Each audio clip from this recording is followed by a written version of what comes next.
News now देखने वाले सभी दर्शकों का स्वागत है। एक बार फिर से धारा 370 को जो है वो डिस्कस किया जा रहा है और आपको मैं बता दूं कि इस बार उम्मीद ये लगाई जा रही है कि 11 दिसंबर 2023 को धारा 370 के ऊपर सुप्रीम कोर्ट यानी देश की सबसे बड़ी अदालत जो है वो फैसला सुनाने जा रही है। और इस बात को पुख्ता भी कर दिया गया है, बल्कि अगर हम कॉज लिस्ट देखें 11 दिसंबर का जो सुप्रीम कोर्ट का है उसमें ये केस है और अब ये तय हो गया है कि 11 दिसंबर को 370 के ऊपर जो हम कह सकते हैं कि जो अपील मुख्तलिफ लोगों द्वारा की गई थी उसका फैसला जो है वो सुनाया जाएगा। और थोड़ा सा बैकग्राउंड में अगर हम देखेंगे, आपको याद होगा कि सुप्रीम कोर्ट में ये मामला जो है वो शुरू हुआ था 2 अगस्त को और ये मामला चला था, हियरिंग जो हुई थी वो 5 सितंबर तक चली थी। 16 हियरिंग्स में इस केस को जो है वो सुना गया था और इसमें सवाल ये पूछा गया है कि क्या जम्मू कश्मीर के आईन के हिसाब से दफ़ा 370 परमानेंट है या नहीं है। इसी के ऊपर सुप्रीम कोर्ट ने जो है वो इस केस को सुना और 5 जजों पर मुश्तमिल, जिसमें चीफ जस्टिस DY चंद्रचूड़ खुद शामिल थे और उसके अलावा justice Sanjay Kishan Kaul, justice Sanjiv Khanna, justice BR Gavai, justice Suryakant, ये बेंच था 5 जजेस का जिन्होंने इस केस को सुना। और भारत के टॉप जो लीगल ब्रेन्स हैं यानी जो टॉप लॉयर्स हैं उन्होंने इसमें हिस्सा लिया। और इसमें अगर हम देखें तो सरकार की तरफ से attorney general R Venkataramani, solicitor general Tushar Mehta, इसके अलावा senior advocate Harish Salve, Rakesh Dwivedi, V गिरी और अन्य लोगों ने सरकार की तरफ से जो है वो पेशी ली। और दूसरी तरफ से अगर हम पटिशनर्स की बात करें तो उनकी तर्जुमानी की सीनियर एडवोकेट कपिल सिब्बल, गोपाल सुब्रमण्यम, राजीव धवन, जफर शाह जो कि जम्मू कश्मीर से ताल्लुक़ रखते हैं, दुशांत दावे और अन्य जो वकील साहिबान थे, उन्होंने पटिशनर्स की पैरवी की सुप्रीम कोर्ट में। और ये जो 370 का केस है, मैं आपको बता दूं कि इसमें 5 सितंबर को वर्डिक्ट को जो है वो रिजर्व कर दिया गया था, लेकिन अब तारीख आ गई है 11 दिसंबर को ये फैसला जो है वो सुनाया जाएगा। और साथ ही साथ इसमें जम्मू की जनता क्या सोचती है आइए हम सुनते हैं, क्योंकि इस वर्डिक्ट को लेकर जम्मू में जहां चर्चाएं हो रही हैं वहीं दूसरी तरफ लोग जो है वो भी बेसब्री से इंतजार कर रहे हैं कि जम्मू कश्मीर का जो 370 था उसके ऊपर सुप्रीम कोर्ट जो है वो क्या फैसला सुनाने जा रहा है।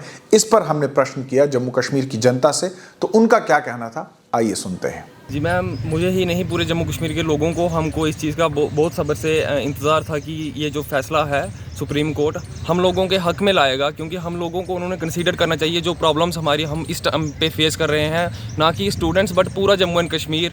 कि आज आप देख लीजिए जम्मू कश्मीर में अनएम्प्लॉयमेंट रेट कहाँ पे पहुँच चुका है। स्टूडेंट के पास ना जॉब्स हैं ना किसी चीज़ के लिए जॉब्स होंगी ही नहीं। जब जॉब्स आती हैं तो उसमें धांधलीबाजी आ जाती है बीच में इस चीज़ के लेके। इसके अलावा भी कितने इश्यूज़ हैं, चाहे आप मैम देख लीजिए मुबारक मंडी का इशू जो पीछे अभी हमने रेज़ किया था कि उसको हेरिटेज होटल में कन्वर्ट कर रहे हैं। ये मैम हमारा कल्चर है, हम इन चीज़ों को हेरिटेज होटल में, एक जो आम बंदा है जो मुबारक मंडी में इस टाइम जा सकता है, वो अपने कल्चर को दे सकता है, ये हमारी धरोहर है।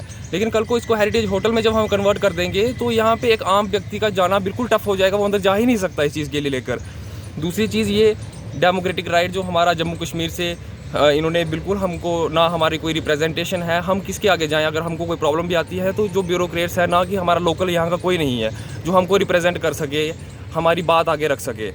तो उसके अलावा जम्मू कश्मीर इन्होंने कहा था कि जम्मू कश्मीर में जब 370 हटेगा यहाँ पे बाहर की कंपनीज आएंगी, जॉब्स देंगी, इंफ्रास्ट्रक्चर बढ़ेगा। यहाँ तो मैम वैसा कुछ भी नहीं है। आज आप देखिए यहाँ पे जो अनएम्प्लॉयमेंट रेट है वो कहाँ पे पहुँच चुका है। इसके अलावा हमारी जो डुग्गर स्टूडेंट फेडरेशन है जिसके हमारे प्रेसिडेंट वासुदेव सिंह चिब है और उनके साथ हमारी पूरी टीम कहीं ना कहीं यही कोशिश करती है कि जैसे अभी CUT के एग्ज़ाम के थ्रू बाहरली स्टेट के बच्चे हमारी यूनिवर्सिटी में आए हैं, उनको किसी भी तरह की कोई प्रॉब्लम होती है तो वो हमसे कांटेक्ट करते हैं, हम उनकी हेल्प करते हैं इस चीज़ को लेकर। और जहाँ तक रही इस फैसले की या जो सुप्रीम कोर्ट का फैसला आएगा, तो हम यही चीज़ समझते हैं कि वो हम लोगों को कंसीडर करके एक अच्छा बेंचमार्क देंगे और हम लोगों की आगे भी सुनवाई अच्छी तरीके से होती रहे। Thank you. अगस्त में इसकी वो हुआ, वहाँ पर जो बहसबात दोनों साइड से दोनों पक्षों ने अपनी बात रखी है, तो हमें उस चीज़ का इंतज़ार है कि सुप्रीम कोर्ट का डिसीजन क्या हो। मगर हम पूरी उम्मीद रखते हैं कि जो भी सुप्रीम कोर्ट का डिसीजन होगा वो जम्मू कश्मीर के लोगों के बहबूदी के लिए होगा।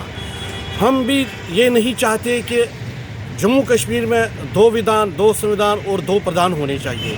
भारत के साथ जम्मू कश्मीर जिस तरह बाकी स्टेट है उस तरह यहाँ ये भी है, मगर हम इसमें ये चाहते हैं कि जिस तरह हिमाचल है या जिस तरह बाकी राज्यों में अपना वो जो हिस्सा रखते हैं, और हम भी चाहते हैं कि जो हमारी एम्प्लॉयमेंट है और हमारा जो लैंड है और हमारी जो ये वसाइल है जो जिस पर इकानमी डिपेंड है, उस पर जम्मू कश्मीर का ही कब्ज़ा होना चाहिए, उस पर जम्मू कश्मीर का हक होना चाहिए, जम्मू कश्मीर के लोगों का ही उस पर प्रभाव रहना चाहिए, उससे बाहर नहीं होना चाहिए।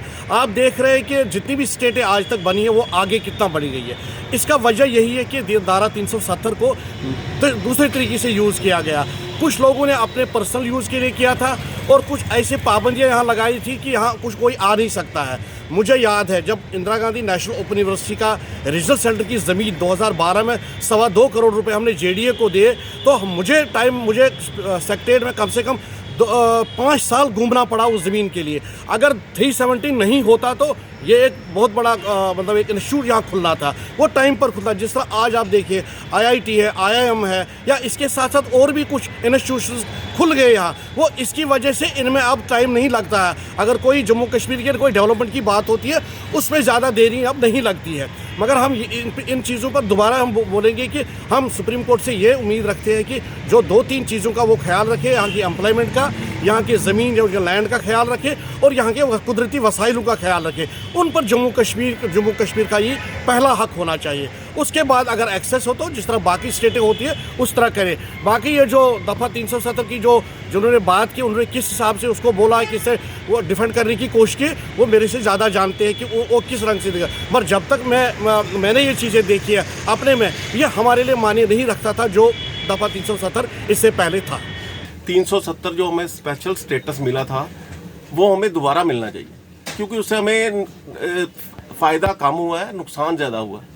आज जहाँ पे आप जम्मू में देखो, आज यूपी बिहार से जहाँ पे जो लोग आए हुए हैं वहाँ से चोरियाँ, डकैतियाँ, लूटमार ज़्यादा बढ़ गई है। तो पहले हमारे पास स्पेशल स्टेटस था जो कि हमें दोबारा मिल जाए, चाहे हमें स्टेट जो थी हमारी स्टेट दोबारा जब मिल जाए, जिससे कि हमें अपना एक वजूद मिल जाए कि हम डोगरे हैं, हमें डोगरे रहना चाहिए, ठीक है ना। और आज आप देखो हर जगह पे डकैती, आने वाले टाइम में हमें ये होगा कि हमें जहाँ पे नौकरियाँ मिलनी मुश्किल हो जाएगी, क्योंकि हमारे जहाँ पे जब बाहर से आ जाएंगे तो उससे हमारा जो बच्चे हैं उनका फ्यूचर ख़राब हो जाएगा। मेरे हिसाब से तो आना चाहिए, हमें स्टेटस मिलना चाहिए। मैं नहीं कह रहा, पूरी स्टेट इस समय ये है कि हमें गुमराह किया गया कि भाई हमें फ़ायदा होगा, लेकिन हमें जहाँ पे फ़ायदा कम नुकसान ज़्यादा हुआ। जी सबसे पहले तो मैं आपका वेलकम करता हूं कि आपने हम जैसे यूथ की सुनी कि हमारा क्या इरादा है उसको लेकर कि जो वहाँ पे रिज़ल्ट आएगा 11 तारीख को। देखिए, रिज़ल्ट आना सही या गलत ये सब कुछ डिपेंड करता है सरकार के ऊपर, ठीक है ना। अब रही बात 370 की, तो उसमें बड़े सारे कुछ देखो, कोई भी चीज़ जब की जाती है कुछ फ़ायदे भी होते हैं, कुछ नुकसान भी होते हैं। अब रही JNK की बात, अब ऐसा कोई इंडिया में कोई स्टेट नहीं है जिसको ये पता नहीं होगा कि हमारे JNK में क्या मसले चल रहे हैं, ठीक है ना। मुझे तो ऐसा लगता है ना कि इसको जम्मू कश्मीर को कभी कभी स्ट्राइक की स्टेट बोलना चाहिए। क्यों? क्योंकि हर दिन यहाँ पे स्ट्राइकें हो रही हैं, ठीक है। कभी पेपर लीक को लेकर स्ट्राइक है, कभी नौकरियों को लेकर स्ट्राइक है, ठीक है ना। अगर बच्चे फिर रोड पे, मतलब आप सोच सकते हो कि जो यूथ जो है वो भविष्य बनाने वाला है और वही यूथ जो है सड़कों पर घूम रहा है, ठीक है ना। हाँ, रही टेरर की बात, तो ऐसी बात नहीं है कि टेरर जो JNK में पहले था वो कम नहीं हुआ। बट देखिए, टेरर के साथ साथ मैं कहता हूँ कि गवर्नमेंट को कहीं ना कहीं जो था यूथ के बारे में भी सोचना चाहिए था, क्योंकि आने वाला जो हमारा इंडिया है ना वो यूथ, आप सबको पता है कि हमारे इंडिया में सबसे ज़्यादा इस टाइम यूथ है। हमारी कंट्री चाहे तो वर्ल्ड में सबसे पहले नंबर पे आ सकती है, बट कैसे सरकार हमारी सुने तो ना। अब जैसे आप बोल रहे हो कि 370 का रिज़ल्ट है, देखिए मैं अपना ये मानता हूँ कि 370 का जो रिज़ल्ट है वो सही है या गलत, ठीक है ना। हम एक मिडिल क्लास फैमिली से बिलोंग करते हैं, बड़े सारे जो लोग यहाँ पे JNK से मिडिल क्लास फैमिली से बिलोंग करते हैं, जो एक अच्छे घर से ताल्लुक़ रखते हैं। मेरा यहाँ मानना है, मैं बाकियों का नहीं कहता, मेरा यहाँ मानना है कि उनको उससे कोई फ़र्क ही नहीं पड़ेगा। क्यों? क्योंकि उनका घर का दाल रोटी अच्छे से चल रही है। मेरे साथ बड़े सारे ऐसे बच्चे भी हैं जो कि अपना घर गुजारा भी उनका बड़ी मुश्किल से चलता है, ठीक है ना। और आज उनकी एज जो है 29, किसी की 30 ईयर्स हो चुकी है, ठीक है ना। एक बंदा जो है जिसको घर पे रोटी पूरी नहीं है, उसको 370 से आप मुझे बताओ उसको क्या फ़र्क पड़ेगा? ठीक है ना। तो हम तो यूथ फ्रस्ट्रेट हो चुके हैं, रिजल्ट आना नहीं आना एक हमारे पे मेंटल डिप्रेशन हो चुका है। ऐसा मैं बताता हूँ, आप बोलते हैं कि 370 के बाद बोलते हैं कि 370 के बाद बड़े फ़ायदे हुए हैं। अब मैं यहाँ पे आपको कुछ फ़ायदे गिनाना चाहता हूँ। 2018 से 19 के बीच में जो हमारे JNK में अनएम्प्लॉयमेंट रेट था ना, वो 5.8% था। और आज 2023 का, ये मैं जुलाई का डाटा बता रहा हूँ, खुद मैं नहीं, ये PIB न्यूज़ जो गवर्नमेंट की ऑफिशियल न्यूज़ है, ये मैं खुद से नहीं जोड़ रहा हूँ, ये गवर्नमेंट की ऑफिशियल न्यूज़ कहती है कि उसका JNK का जो अनएम्प्लॉयमेंट रेट है वो 18.4% है। आप मुझे बताओ 5% से कितनी जल्दी जंप किया 18% पे। अगर यही जंप एम्प्लॉयमेंट रेट का रहता ना, तो मैं आज कहता हूँ कि यूथ जो JNK का यूथ, हर एक बच्चा कहता कि 370 टूटा है, तो बिल्कुल सही टूटा है। ठीक है, आप बस बातों को कवर कर लेते हैं कि हाँ जी हम बच्चों को एम्प्लॉयमेंट देंगे। अभी और असेंबली में रिटर्न में क्या बोला जाता है कि 30,000 नौकरियाँ दी गई हैं। अरे भाई, कोई यूथ को जाके भी पूछो ना कि 30,000 मिली हैं।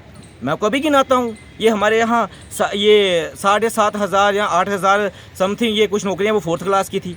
कुछ जो एग्ज़ाम हमारे पेंडिंग में लगे हुए हैं, ठीक है। कईयों की तो कुछ पता भी नहीं है कि लिस्टें बस बन चुकी हैं और बोलते हैं कि 370 का इंतज़ार है। मैं ये कहता हूँ कि जैसा भी रिज़ल्ट आए, हमें तो पता है JNK ने दोबारा स्ट्राइकें ही करनी है। अभी आप देख लो ST वाले कितने परेशान हैं। सिर्फ दिया जाता तो क्या, सहारा दिया जाता है, बस वही डायलॉग है ना कि तारीख पे तारीख दी जाती है। और जहाँ पे उन्हें मसला बोला हुआ है, इसको भी वो पता क्या करेंगे, वो ये सोचेंगे JNK का यूथ भी थोड़ा खुश रह जाए, ठीक है ना, और हमारा भी काम जो है धीरे धीरे चलता जाए। बट ये नहीं चलेगा। आज का यूथ चाहता है, जॉब चाहता है, और बोलते क्या हैं कि बिजनेस करो, अपनी स्किल डेवलपमेंट करो। आप मुझे ये बताओ, आज 2019 में टूटा था ना, आज 2023 चल रहा है, चार सालों में क्या डेवलपमेंट होगी इधर। और बोलते क्या कि हम जो है प्रोग्राम लॉन्च कर रहे हैं। आप मुझे बताओ, जिस बच्चे की उम्र आज 28 वर्ष है और उसके माँ बाप ने पता नहीं कैसे कैसे लोन लेके उसको पढ़ाई की है, और अब क्या वो 28 से आज मेरे साथ पढ़ते पढ़ते मेरी खुद 26 साल उम्र हो गई है, ठीक है ना, 26-27 साल मेरी खुद उम्र हो गई है। अब मैं क्या करता हूँ कि 4 साल वेट करता हूँ, 31 का ईयर्स का तो वैसे हो जाऊँगा, ठीक है ना। उसके बाद वो भी कोई गारंटी नहीं है, जहाँ 4 साल में नहीं बना वहाँ मैं गारंटी नहीं देता कि नेक्स्ट 4 ईयर्स में बनेगा, ठीक है ना।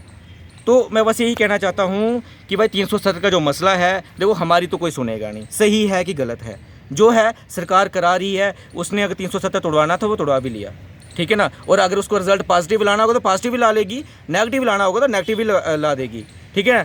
तो इसी के साथ मैं अपना ये ख़त्म करता हूँ। Thank you so much.